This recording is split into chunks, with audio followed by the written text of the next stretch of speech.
Then dia hampa cheesy wedges dekat The Fat Burger antara menu paling hot selling. Sebab apa? Dia punya cheese memang tak kedekut. Hampa boleh tengok sendiri. Nampak tu penuh hampa.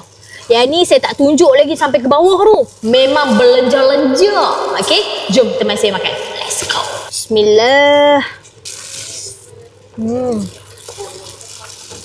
Nampak cheesy wedges dia. Saya beritahu apa.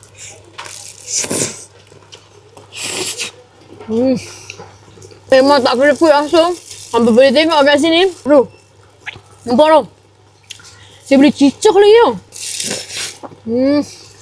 Cheesy wedges ni RM RM9 9 kupang sahaja. Hampa dapat portion yang banyak macam ni. Cheese memang tak kedekut langsung. Saya beritahu yang ni 2-3 orang pun boleh makan hampa. Satu family hampa mai lah. Hampa wajib try kita punya cheesy wedges. Bismillah.